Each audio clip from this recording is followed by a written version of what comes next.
పల్నాడు జిల్లా నర్సారావుపేటలో సాయి సాధన chit fund బాధితులు తమకు న్యాయం చేయాలని కోరుతూ ఎమ్మెల్యే చెదలవాడ అరవింద్ బాబుని కలిశారు. దీంతో బాధితులకు అండగా ఉంటామని ఎమ్మెల్యే చెదలవాడ అరవింద్ బాబు భరోసా ఇచ్చారు. నర్సారావుపేటలో ఆర్థిక నేరాలు చోటు చేసుకున్నాయని సాయి సాధన చిట్ ఫండ్ అధినేత పుల్లారావు, అతని కుటుంబ సభ్యులు సుమారు 300 కోట్ల రూపాయలు ఎగ్గొట్టారని, వీరిని పోలీసులు అరెస్ట్ చేసి రిమాండ్ కు పంపారన్నారు. బాధితులందరికీ న్యాయం జరిగే విధంగా సీఎం చంద్రబాబు, హోంమంత్రి దృష్టికి తీసుకెళ్తామని ఎమ్మెల్యే తెలిపారు. మరి పల్నాడు జిల్లా ముఖద్వారమైన నర్సరావుపేటలో ఆర్థిక సంబంధమైన నేరాలు జరిగినాయి. మరి ఇది గడిచిన వారం నుంచి కూడా ఇది మీడియా దృష్టిలోకి రావడం జరిగింది. ఈ కార్యక్రమంలో మరి పుల్లారావు గారు సాయి సాధన చిట్ ఫండ్స్ దాదాపు 350 కోట్ల రూపాయలని మరి అక్రమంగా ఆయన ఎగవేసి మరి వాళ్ళ మనిషి దొరకకుండా పోవడం జరిగింది. సాయి సాధన పుల్లారావు, వారి కుటుంబ సభ్యులు కానీ వాళ్ళ చుట్టాలు కానీ అందరూ కూడా ఎక్కడ జనానికి కనపడకుండా పారిపోయిన పరిస్థితి. ఇటువంటి కార్యక్రమంలో పుల్లారావు గారు ఎవరైతే ఆర్థిక నేరగాడు ఉన్నాడో అతని మీద మరి వాళ్ళ కోర్టులో లొంగిపోవడం, అదేవిధంగా జైల్లో ఉండడం జరిగింది. మరి దీనికి డిఎస్పీ గారు కానీ ఎస్పీ గారు వీళ్ళందరూ కూడా దీని మీద ఇన్వెస్టిగేట్ చేస్తున్నారు. ఆయన విచారణ చేయడానికి 15 రోజులు రిమాండ్ కింద అడిగారు.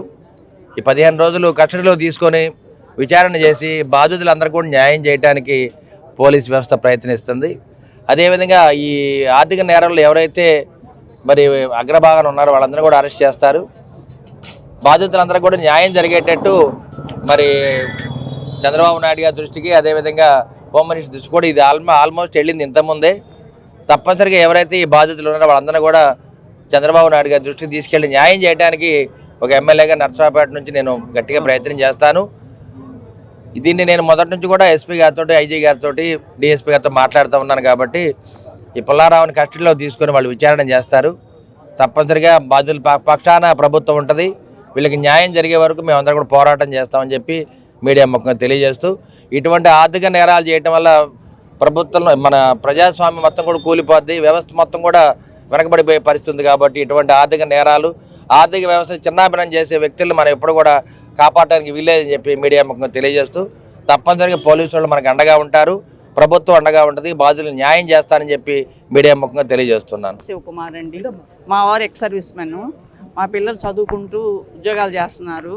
నేను ఇక్కడ చిట్టు కట్టి 2 చిట్లు కట్టాము మా బాబు పేరు మీద. నాకు తెలియదు, పెద్దగా చదువు రాదు, అందుకని బాబు పేరు మీద కట్టాను.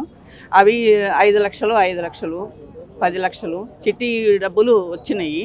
10 లక్షలకి వడ్డీ 1 లక్ష అయింది. మొత్తం 11 లక్షలు ఇచ్చాము. నోట్ రాసి ఇచ్చారు. లేదండి, ఇప్పుడు దాదాపు 5 ఇయర్స్ నుంచి 2 చిట్లు అయిపోయినాయి. మనీ ఇచ్చారు. నా దగ్గరే ఉంచండి, మీకు ఇల్లు కట్టుకోవాలంటే నేను ఇస్తాను మిగతా డబ్బులు అని చెప్పారు. సరేనని ఇంకా ఇచ్చేసాము. ఈ నెలలో కట్టుకోవాల్సిందండి. ఆ డబ్బులు ఇంకా మావి రాలేదు. 10 లక్షలకి ఏం అవ్వదు కదా ఇల్లు, అందుకని ఉంచాము. ఇలా జరిగిందని మాకు తెలియదండి. నాకు 1 వారం క్రితం తెలిసింది. ఏం చేయాలో అర్థం కాలేదు. ఈ తర్వాత ఇట్లా ఫోన్ మెసేజ్లు చూపిస్తే, ఇట్లా మీ బోటళ్ళు ఎవరు తెలిసిన వాళ్ళకి చూపెడితే నిజంగానేనండి తెలిసింది. ఇప్పుడు దాదాపు 20 రోజులు బట్టి ఇలా జరుగుతుంది అని చెప్పారు. అందుకని నేను బాబుకు ఫోన్ చేసి చెప్పాను ఇట్లా జరుగుతుందంటే, అప్పుడు బాబు ఉండి ఒకసారి వెళ్ళిరమ్మా అన్నారు. అందుకని వచ్చేసానండి నేను. ఇవాళ మాకు న్యాయం జరగాలండి. పుల్లారావు గారు మర్యాద చేసి తీసుకున్నారు, మర్యాదతోటే తీసుకొని ఒక దాదాపు 11 నెలలు అవుతుంది మనీ తీసుకొని. ఇప్పుడు రేపు నాకు సాయం చేస్తారంటే నేను ఇచ్చానండి. దానికి ఇప్పుడు ఈరోజు ఈ పని వచ్చింది, జరిగిందంటే మాకు చాలా బాధగా ఉందండి. మేమేం చేయాలో మాకు అర్థం కావట్లేదండి. 4 డేస్ నుంచి అసలు నిద్ర పట్టట్లేదు, తినటం కూడా లేదండి. ఇవాళ ఎండకి ఇక్కడికి వచ్చానంటే నాకు దాదాపు 60 సంవత్సరాలండి. డబ్బులు ఇచ్చి కూడా మేము ఇవాళ ఈ బాధపడాలంటే ఏం చేయాలో మాకు అర్థం కావట్లేదండి. నోరు రావట్లేదండి, మాట్లాడాలంటే కన్నీళ్ళు వస్తున్నాయి. మేమేం చిన్న వాళ్ళమేనండి, మేమేం భాగ్యవంతులం కాదు. కానీ మా డబ్బులు ఇవాళ తీసుకొని ఆయన ఏం చేస్తాడో మాకు అర్థం కావట్లేదు. మాకు న్యాయం జరగాలండి. తప్పకుండా మాకు న్యాయం చేయాలని చెప్పేసి మేము కోరుకుంటున్నాము.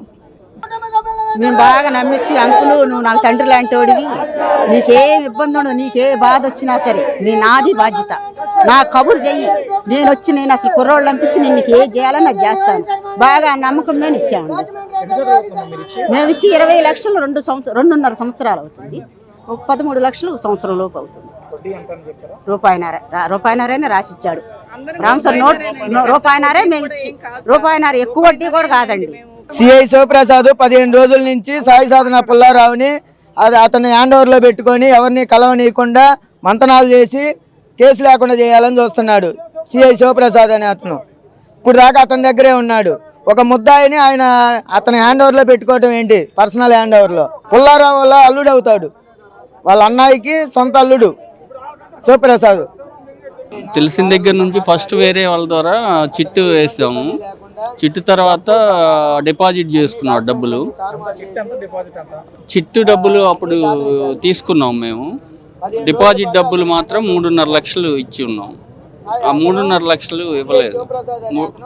3 నెలలు అవుతుంది. ఫోన్ చేసినా ఎత్తట్లేదు. అది ప్రాబ్లం.